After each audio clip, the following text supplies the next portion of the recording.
14 mountains on Earth are tall enough to kill you with the air alone. June 1937.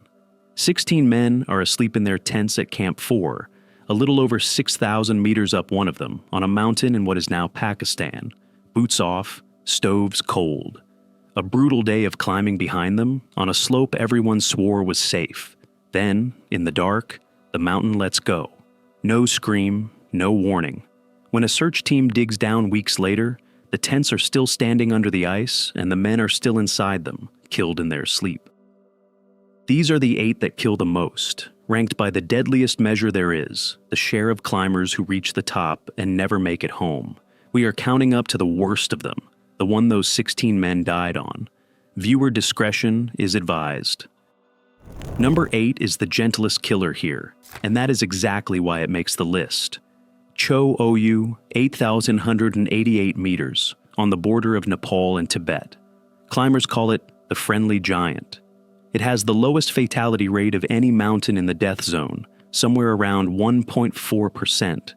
Roughly 1 death for every 70 people who reach the top. A non-technical route, fixed ropes the whole way, a small army of commercial support. It is the mountain you climb to prove you are ready for the real ones. And then, on a bright day in 2023, high on the summit ridge, a snow slope simply released and took 2 American climbers with it. That is the whole point of Cho Oyu. The easiest door into the death zone is still a door into the death zone, and it kills the people who forget that. Cho Oyu at least kills the careless. The next one kills the prepared, in plain sight of 100 cameras, and it hides 2 death zones at once. Number 7. Everest, 8,149 meters, the highest point on the planet and the most misunderstood mountain in the world.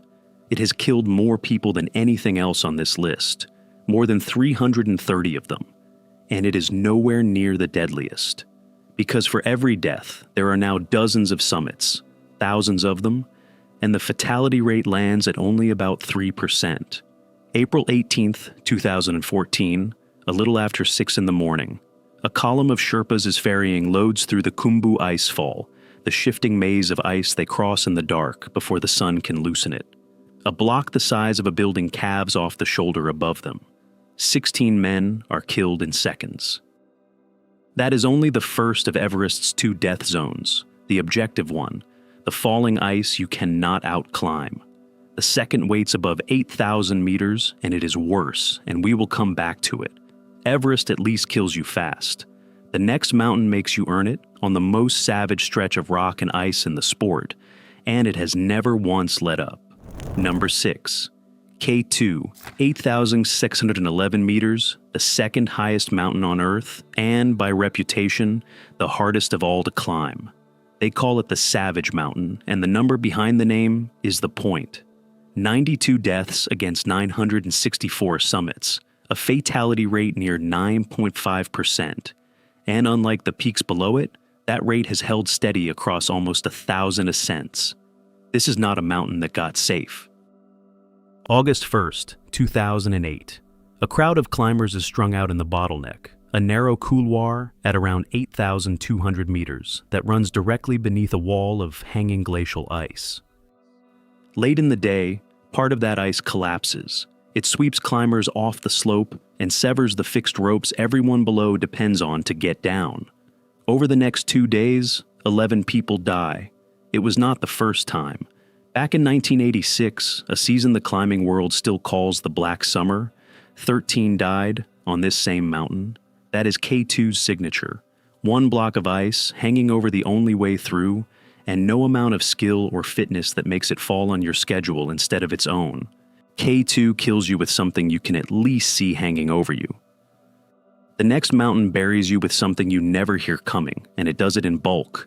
Number 5, Manaslu, 8,163 meters, the 8th highest mountain in the world, and for years it wore the reputation of an easy 8,000er, a training peak, a gentle slog. The people who believe that are part of the reason it sits this high. September 26, 2022. Late morning, above 7,000 meters, a line of 13 climbers is reopening the trail between Camp 3 and Camp 4 when the slope releases and sweeps them down the mountain. A 34-year-old Nepali guide named Annapurna is killed. A dozen more are injured, and the fixed ropes are torn away. That same morning, higher up, the American ski mountaineer Hillary Nelson triggers a small slide skiing from the true summit and falls to her death on the far side of the mountain. 2 deaths, the same mountain, the same day, entirely unrelated to each other. That is Manaslu. 9 out of every 10 people it has killed died the same way, under moving snow, and it keeps its reputation as an easy climb right up until the moment it proves otherwise. Manaslu kills you where everyone is watching. The next one does it in the dark, on the way down, when the summit is already behind you. Number 4. Kangchenjunga, 8,586 meters, the 3rd highest mountain on Earth, sitting in one of the most remote corners of the Himalaya on the border of Nepal and India. About 53 deaths against a little under 500 summits, a fatality rate near 10.8%, and a very particular reputation. It does not kill you on the way up, it kills you coming down. In May 2023, the German climber Luis Stitzinger reached the summit and then died high on the descent. His body recovered days later. He is one name in a long pattern. Kangchenjunga is so far from any help and so long a climb that people summit late, exhausted, out of oxygen and out of daylight, and then have to reverse every meter of it while their bodies are already failing. The top is not the finish line here. It is the halfway point of the thing that kills you, and the second half is downhill and worse. Old climbing folklore even calls it a mountain that hates to let people leave. Kangchenjunga at least lets you stand on top first. The next mountain does not care whether you did anything wrong at all. This is where the list stops being about mistakes. Number 3.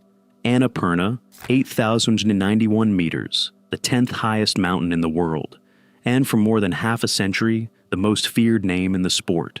It was the first 8,000er ever climbed back in June 1950, and even that triumph came at a price. Maurice Herzog and Louis Lachenal reached the top and came down with frostbite so severe that fingers and toes were amputated on the walkout. Historically, Annapurna killed close to a third of everyone who summited it, a fatality rate around 32%, a number that made every other mountain look survivable. Today that figure has fallen to about 13.4%, roughly 75 deaths against 559 summits. But here's the part nobody selling you a permit will say out loud. The mountain did not get safer. More people summit now, so the ratio dropped, but the reason it kills is completely untouched. Above the standard route hangs a vast shelf of ice and snow called the sickle, and it sheds avalanches on its own schedule. On to climbers who are doing nothing but moving correctly through the only ground there is. You cannot train for it. You cannot outclimb it. You can only try to be somewhere else when it comes down, and often you are not. Annapurna kills you passively, with ice you never provoked. The next mountain takes that, and stacks everything else on top of it, and it is the hardest of all of these to climb and come home from. Number 2. Dhaulagiri, 8,667 meters, the 7th highest mountain in the world, standing alone across the deepest gorge on Earth from Annapurna, close enough that the same storms hit both. Its name means White Mountain, and among the people who actually climb these peaks it carries a specific dread, because the standard lineup, Dhaulagiri, is widely considered the hardest normal route on any 8,000er. The fatality rate reflects that.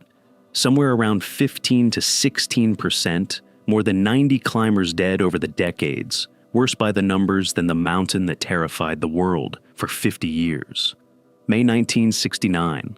An American expedition is working the Northeast Ridge, the line that will one day become the standard route when an avalanche tears through them. 7 men are killed, 5 of them American climbers, in one of the worst disasters in the country's mountaineering history. And Dhaulagiri does not specialize the way the others do. It hands you the avalanche exposure of Annapurna, the altitude of the death zone, the technical difficulty that turns a storm into a trap, and an isolation that makes rescue a rumor. The Kali Gandaki Gorge below it, the deepest on the planet, funnels weather straight up the mountain and turns a clear morning into a whiteout with almost no warning. It is the mountain that asks you to be perfect at everything, all at once, for longer than anyone can hold it. Dhaulagiri asks you to be perfect. The last mountain does not ask for anything. It has been killing people since before anyone reached the top of it.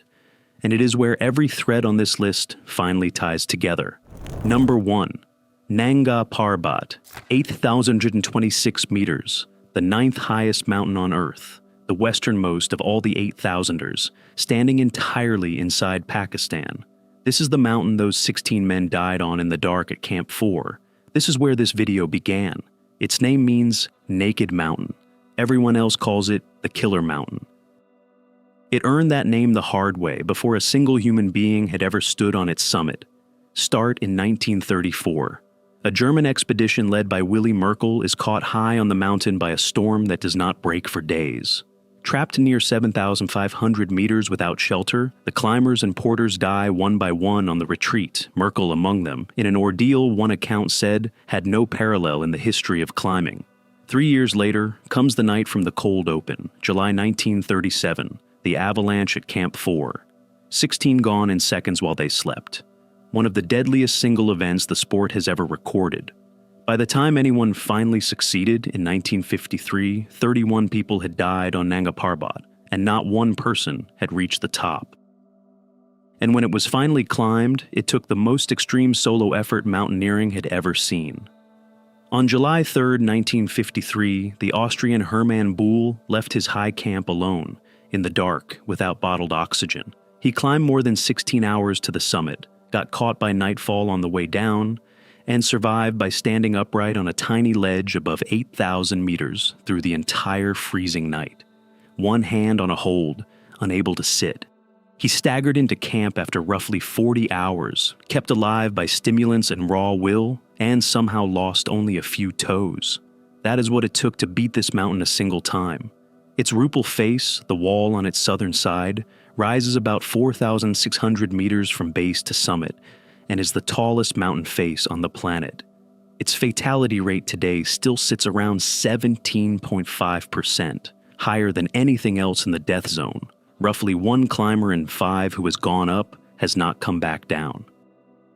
And that is the question this whole list has been circling. How does a storm kill Merkel's team in 1934, and an avalanche erase a camp in 1937, and hypoxia take people on Kangchenjunga's descent, and ice take them on Annapurna, and a hanging serac take them on K2. All of these mountains killing in what look like completely different ways, and yet the survivors keep describing the same thing. The best expeditions in the world on their best days, walking calmly into the exact deaths that killed 100 people before them. Why does that keep happening? I have read these reports for years, and I will be straight with you. I don't know. Quick heads up before the last part. I drop exclusive videos you won't find anywhere else, so subscribe to be notified. Here is what those survivors were describing, and it has a name. In 1953, a Swiss physician named Edouard Weiss Dunant, who had led the previous year's Everest expedition, published a paper that divided extreme altitude into zones. The highest of them, everything above roughly 8,000 meters, he called the lethal zone. The world renamed it the death zone. His point was simple and terrible. Above that line, there is so little oxygen that the human body stops being able to recover.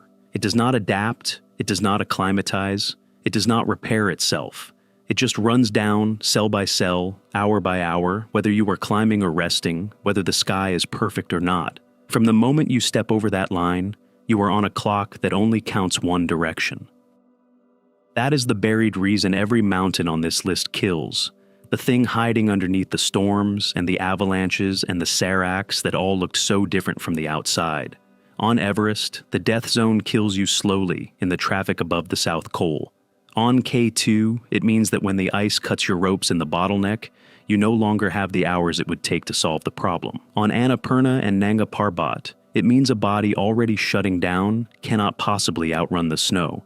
The avalanche is only ever the trigger. The death zone is the gun, and it is loaded the instant you climb above 8,000 meters, and it does not care in the slightest how good you are.